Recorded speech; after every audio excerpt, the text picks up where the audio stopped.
En 1936, un militar, Francisco Franco, organizó una buena parte del ejército para levantarse contra la República Española. Lo que siguió fueron 3 años de enfrentamientos que los historiadores señalan como el primer episodio de la Segunda Guerra Mundial. 500.000 de personas dejó el país, tanto por su participación política como por motivos ideológicos o por temor a las represalias del franquismo. 25.000 de estos exiliados llegaron a México. Ningún otro país recibió a tantos españoles y españolas. México abrió los brazos a una España que era probablemente la mejor España en términos científicos e intelectuales de la época contemporánea, de la que se tenga recuerdo. Es David Jorge, especialista en la dimensión internacional de la Guerra de España, un conflicto que dejó en México una herencia que todavía se puede ver en nuestros días. Una institución como esta, la Casa de España originalmente, posteriormente el Colegio de México, que se va a fundar para dar una acogida a un número de profesores, de intelectuales españoles que son sacados de la España en guerra para que puedan seguir desarrollando su actividad intelectual. El Centro de Estudios Históricos lleva ese preciso nombre por el Centro de Estudios Históricos de la Institución Libre de Enseñanza, previa a la guerra en España, claro está. Y aquí cabe un paréntesis que para David era importante hacer. Dice que no deberíamos llamar a este episodio Guerra Civil Española porque lo que hubo en España es una guerra internacional proyectada en suelo español y contenida en suelo español a conciencia. El principal foro internacional de la época, que era la Sociedad de Naciones, se estipulaba que todos los Estados miembros estaban obligados a acudir en ayuda de un Estado miembro agredido. Algo que no hicieron. Finalmente les dejaron solos. Absolutamente. Oye, pero poco rencor histórico hay para habernos dejado tan solos, ¿no? Hay poca conciencia de los grados de responsabilidades en lo que fue la historia de España en el siglo XX. Pero México sí que alzó la voz y más que eso.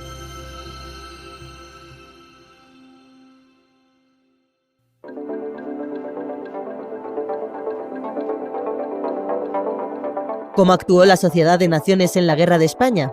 ¿De qué manera se involucró México? ¿Qué queda de ese exilio español en el México de nuestros días? Esto es Pasado Presente, un podcast del Centro de Estudios Históricos del Colegio de México, en el que historiadoras e historiadores nos cuentan las bases para entender nuestro presente. Yo soy Paula Vilella, y en este episodio platiqué con David Jorge sobre la Guerra de España y el papel de México en el exilio republicano.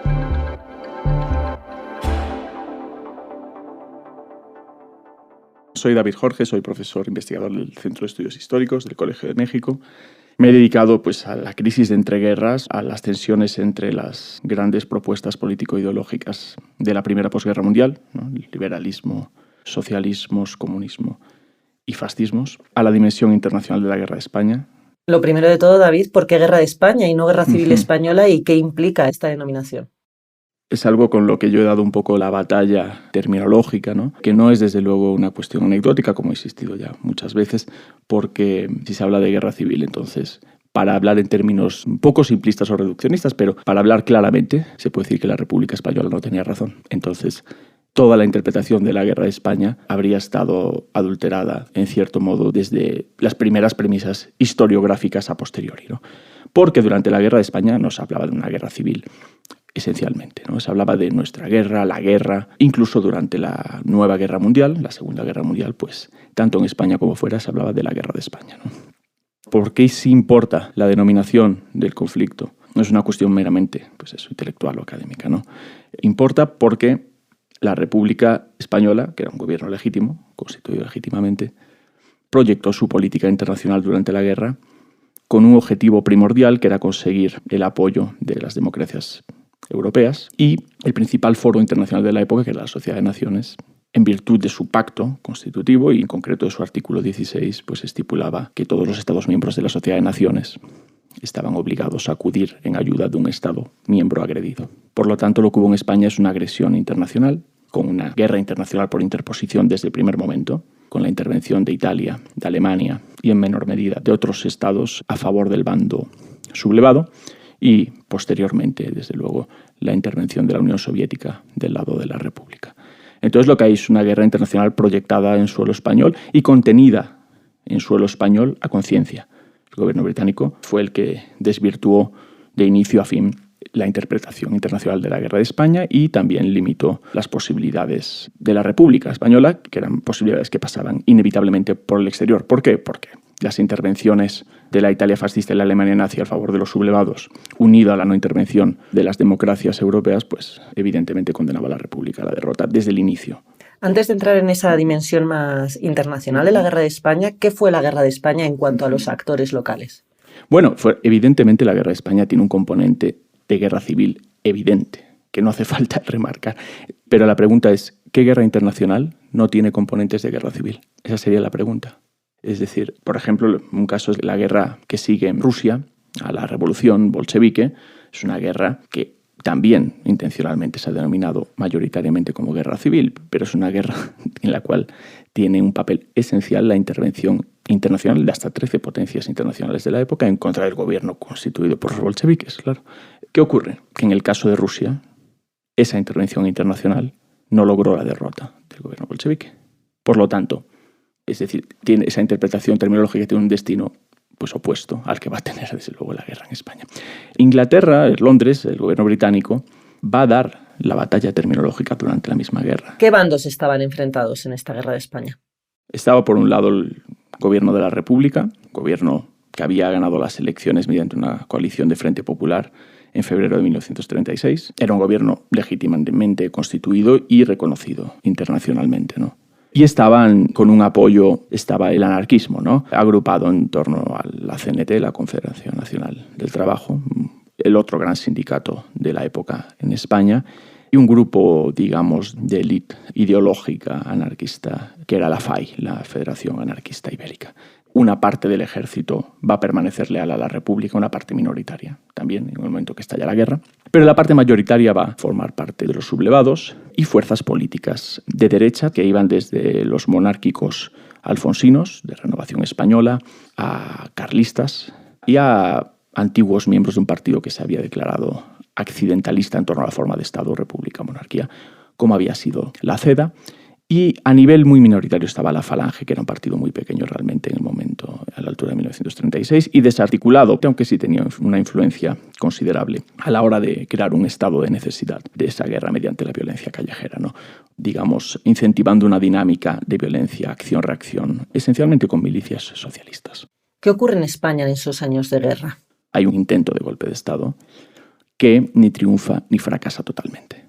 No triunfa de forma inmediata en los días que siguen al 17-18 de julio de 1936 en que se inicia, pero tampoco fracasa y los sublevados van haciéndose con significativas zonas del territorio español, ¿no? La sublevación se inicia en el Marruecos español, como es sabido, y de ahí pasa a territorio peninsular rápidamente, y en ese momento ya hay una intervención de la Italia fascista y de la Alemania nazi, del bando sublevado, que va a determinar de principio a fin el carácter internacional del conflicto, ¿no? Es decir, desde un inicio ya empiezan a operar otros países en este conflicto. Absolutamente. La Italia fascista está incluso en los preparativos de sublevación del golpe de Estado. No lo está la Alemania nazi, pero la decisión de Hitler tarda una semana.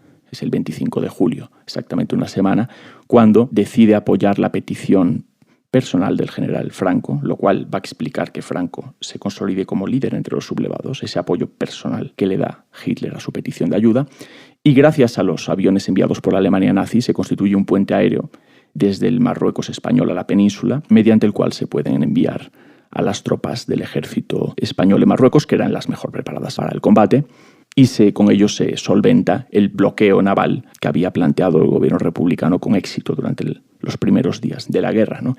Entonces al bando republicano tardan un poco más en apoyarles. Sí, el bando republicano lo primero que hace es buscar el apoyo de sus regímenes homólogos. ¿Y cuáles son? Pues las democracias europeas. La primera...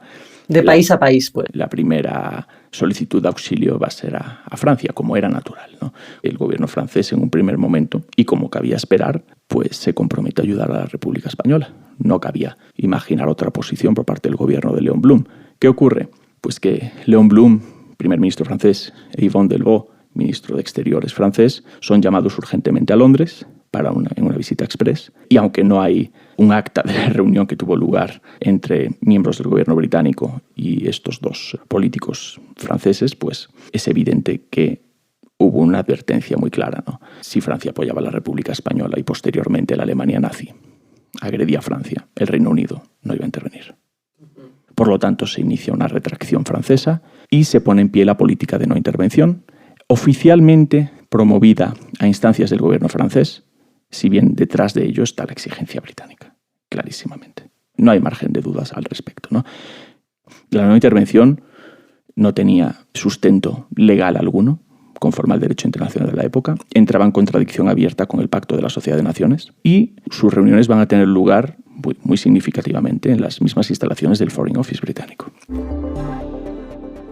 La Sociedad de Naciones se creó después de la Primera Guerra Mundial, en 1919.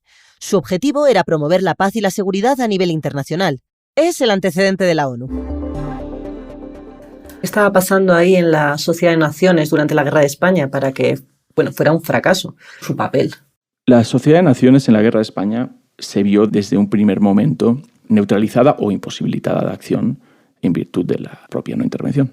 ¿Por qué? Porque los países que tenían un mayor peso, los gobiernos que tenían un mayor peso en el seno de la Sociedad de Naciones, eran aquellos mismos que encabezaban la no intervención, es decir, Londres y París. Por lo tanto, adoptaron un perfil bajo, evitando que los temas espinosos, como era desde luego la Guerra de España, se dirimieran, se discutiesen en un foro público, de diplomacia pública, como era la Sociedad de Naciones. Para eso habían puesto en pie el Comité de No Intervención, ¿no? Para dirimir esos asuntos espinosos en privado, ¿no? Entonces, desde luego, son los menos interesados en que el tema de España cobre relevancia en Ginebra. ¿Quién va a sacar el tema español en Ginebra? Y ahí viene el interés que tiene la Sociedad de Naciones, no en cuanto a acción del organismo como tal, pero sí en cuanto a la proyección de políticas exteriores nacionales a través de la Sociedad de Naciones. Y ahí cobran un papel muy relevante países latinoamericanos, con dos polos opuestos que llegan a grados de tensión considerable en Ginebra, uno encabezado por México y seguido muy tímidamente únicamente por Colombia en determinados momentos, y el otro marcadamente pro-franquista, encabezado por Chile y Argentina, que eran países absolutamente mediatizados en su política exterior por Londres. Antes de entrar en el tema latinoamericano, que quiero que pasemos después, esta no intervención es lo que convierte a la Guerra de España en un campo de batalla ideológico en la época. No solamente la no intervención. La no intervención lo que hace, en realidad, es constituir uno de los factores esenciales por los cuales la guerra se prolonga durante casi 3 años en el tiempo. La no intervención, en contraposición, la intervención soviética, y, en última instancia, pero no por ello menos importante, se olvida a menudo la neutralidad estadounidense. Es importante hablar de la neutralidad estadounidense. Estados Unidos no tenía ninguna obligación de intervenir en España porque no formaba parte de la Sociedad de Naciones. Entonces, en términos legales, el gobierno de Roosevelt no estaba obligado a intervenir en España. Roosevelt es marcadamente pro-republicano. Roosevelt no puede justificar, como presidente, entrar en una nueva guerra en suelo europeo cuando las democracias europeas ni siquiera estaban interviniendo. Entonces lo que espera Roosevelt es que Londres y París intervengan. Finalmente, a nivel ya postrero, en febrero de 1939, Roosevelt se va a arrepentir de no haber intervenido en España. Y ante el embajador estadounidense en España, Claude Bowers, manifiesta que él tenía razón porque el embajador estadounidense había buscado la intervención de Estados Unidos del lado republicano y le manifiesta que efectivamente tenía razón y que Estados Unidos se había equivocado y eso iba a costar una nueva guerra mundial.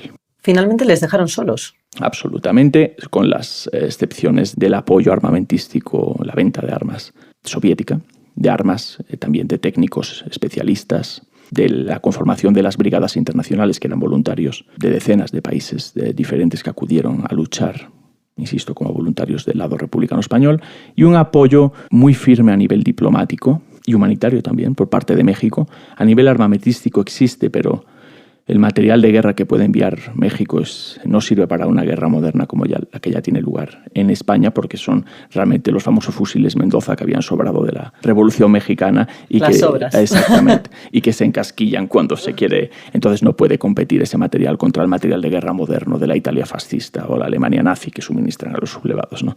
Entonces la guerra se prolonga en el tiempo porque la Unión Soviética, contra natura, interviene del lado republicano. ¿Por qué contra natura? La Unión Soviética no era un gobierno democrático como el de la República Española. Oye, pero poco rencor histórico hay para habernos dejado tan solos, ¿no? Bueno, hay poca conciencia.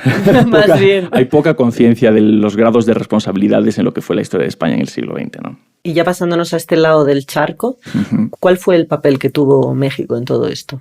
Pues México tuvo un papel muy activo en términos legales. Es absolutamente impecable y coherente la postura mexicana. E insisto, una vez más, es el principal apoyo que da a la República en guerra, ¿no? Al margen de ese apoyo limitado armamentístico. Y ese apoyo diplomático, ese firme compromiso con la República, con la democracia española, pues evidentemente va a explicar la llegada del exilio republicano español a México, que tiene sus antecedentes durante la misma guerra con los niños de Morelia y la fundación de la Casa de España, hoy el Colegio de México, ¿no? ¿Ningún otro país como México le abrió los brazos al exilio republicano? No de la misma forma en que México. Ningún país abrió los brazos al exilio republicano español de la forma en que lo hizo México. Hubo exilios masivos que se pueden considerar masivos, desde luego en Francia, por razones geográficas evidentes, pero es un exilio realmente forzado, es un exilio que se da por razones naturales y contra la voluntad del gobierno francés.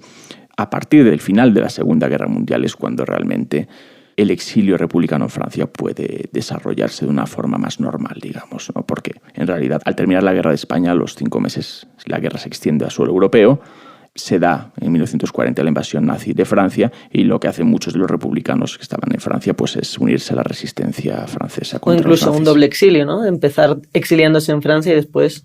Sí, y desde luego muchos lo buscan en un primer momento, muchos otros lo buscan en el momento en que es evidente la invasión alemana a Francia y corren un riesgo muy grave todos los republicanos españoles que puedan caer en manos de, ya sea de la Alemania nazi o de la Francia de Vichy. Buscan, desde luego, la llegada a México, primordialmente, ¿no? México tiene unas cuotas de aceptación progresivas de exiliados, muchos tienen que esperar un turno en países caribeños, Puerto Rico, Santo Domingo, La Habana, pero esos exiliados que recalan en islas caribeñas pues buscan rápidamente el salto a México. También hay un exilio importante en Chile y Argentina. En Chile está la llegada del famoso barco Winnipeg fletado a instancias de Pablo Neruda. Y hay un exilio minoritario y de otra composición social en los Estados Unidos, ¿no? Básicamente, después está, claro, un exilio comunista en su totalidad que recala en la Unión Soviética, ¿no? Y que realmente va a ser el exilio más dramático en el momento en que la Unión Soviética entra en la guerra mundial contra la Alemania nazi en 1941 y las condiciones de vida en la Unión Soviética van a ser dramáticas. ¿Qué estaba pasando en México antes de esta llegada del exilio republicano español? A partir de la llegada de Cárdenas en 1934 a la presidencia de México, pues se lleva a cabo un reformismo social que recoge aspectos concebidos como esenciales en el proceso revolucionario mexicano, pero que habían quedado aplazados sine die a lo largo de los años, ¿no? Pues empezando por un mayor grado de justicia social, entre otras cuestiones. Entonces, Lázaro Cárdenas lleva a cabo medidas pues conocidas por todos en este país, como la reforma agraria, la posterior expropiación y nacionalización del petróleo. Bueno, son medidas que no se habían acometido por parte de los ejecutivos previos, ¿no? Los gobiernos postrevolucionarios que antecedieron a Cárdenas. Entonces, si hay una determinación sincera de implementar cambios acorde con el sentido de lo que había sido la Revolución Mexicana, ¿no?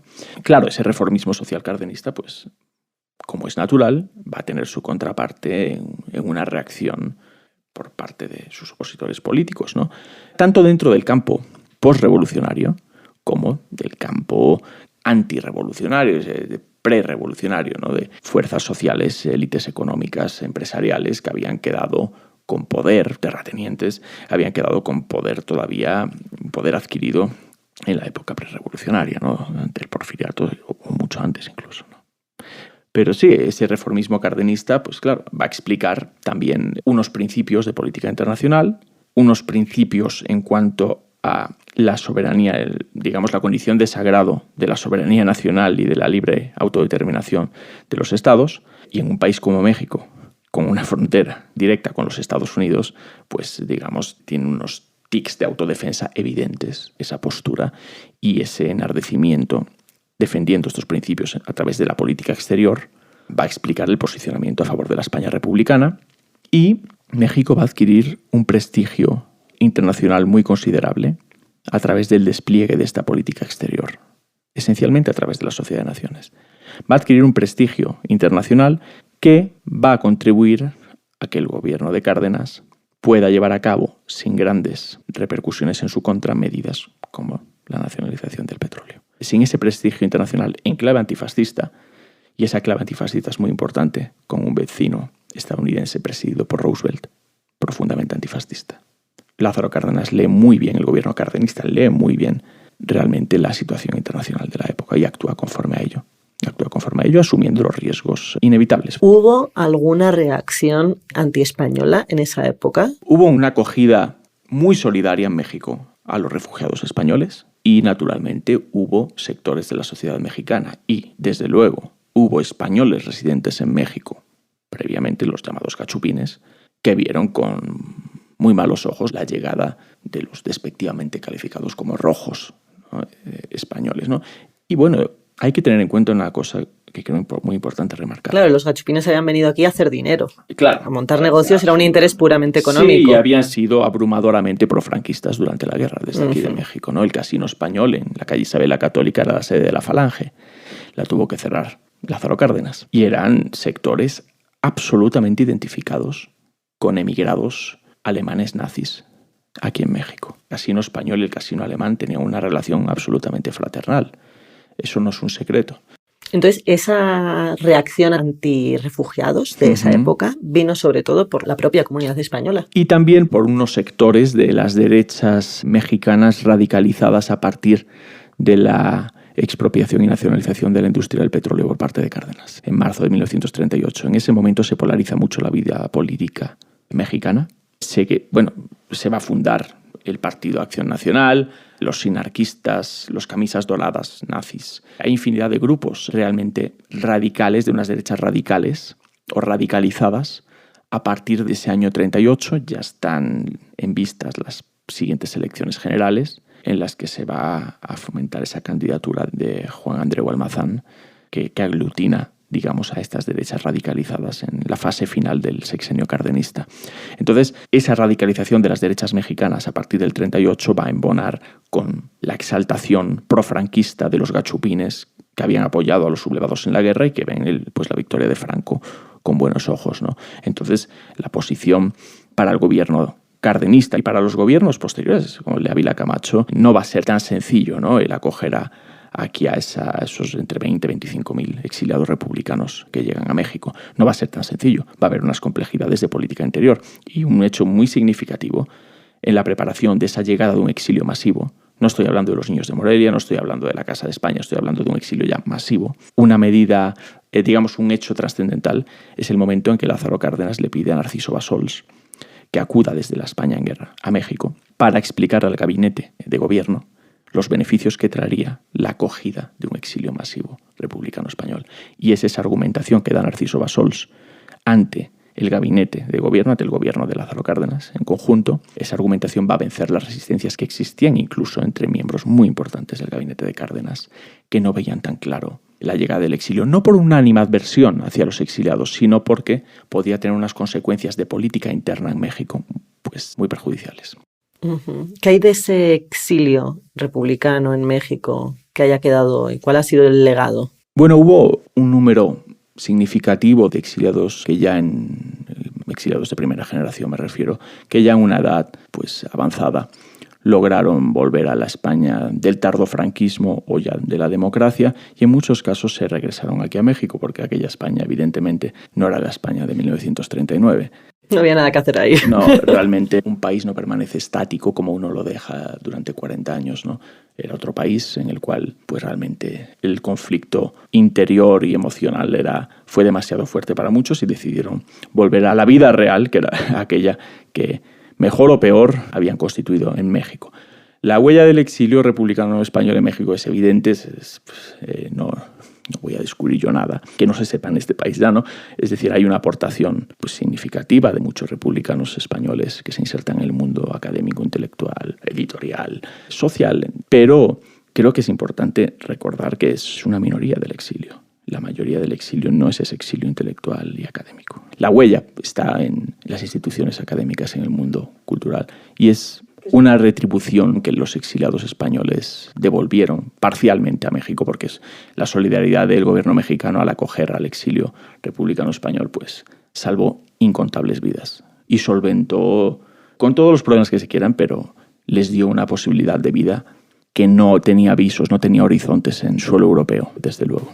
México abrió los brazos a España en su mejor momento. ¿Qué hay de...? ¿Cómo es esa amistad ahora? Bueno, México abrió los brazos a España, a una España que era probablemente la mejor España en términos científicos e intelectuales de la época contemporánea, de la que se tenga recuerdo, pues que realmente se quiebra con la guerra, se rompe para siempre ese legado intelectual y cultural de aquella España. Y digamos que esa tradición, lo que se puede salvar de esa tradición, lo que se puede rescatar de esa tradición, se trastierra, en el famoso término de transterrados de José Gaos, pues se trastierra aquí a México, bueno, y a una institución como esta, el Colegio de México, la Casa de España originalmente, posteriormente el Colegio de México, que se va a fundar para dar una acogida inicialmente concebida como temporal a un número de profesores, de intelectuales españoles que son sacados de la España en guerra para que puedan seguir desarrollando su actividad intelectual, y incluso en la misma estructura fundacional de esta institución, pues bueno, por ejemplo, el primer centro que hay, el Centro de Estudios Históricos, lleva ese preciso nombre por el Centro de Estudios Históricos de la Institución Libre de Enseñanza, previa a la guerra en España, claro está, en la que estuvo Silvio Zavala, quien fue el fundador del Centro de Estudios Históricos del Colegio de México. Entonces, hay una voluntad no solo de incorporar a determinados intelectuales y profesores, sino de recoger incluso una tradición organizacional, estructural, que había tenido considerable éxito en la España de entreguerras, ¿no? Entonces, yo pienso que México tuvo la lucidez, el gobierno de Cárdenas tuvo la lucidez de incorporar a la sociedad mexicana a este legado institucionista republicano español, ¿no?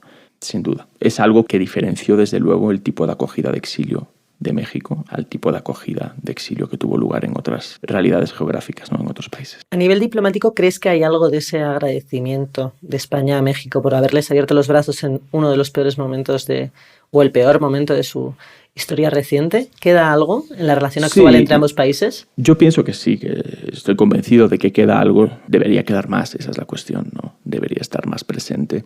Yo creo que, bueno, al final el tiempo hace su labor, hace mella en las interpretaciones y en las comprensiones del pasado, y desafortunadamente a menudo no se tiene lo suficientemente en cuenta que aquel momento de reformulación radical de la relación bilateral México-España que tuvo lugar con la Segunda República Española, ¿no? Incluso antes de la guerra. Incluso antes de la guerra, la España republicana eleva la relación con México a nivel de embajadas, por vez primera en muchos años, y la relación entre ambos países va a alcanzar su mejor momento en la historia como estados nacionales independientes, ¿no? Evidentemente.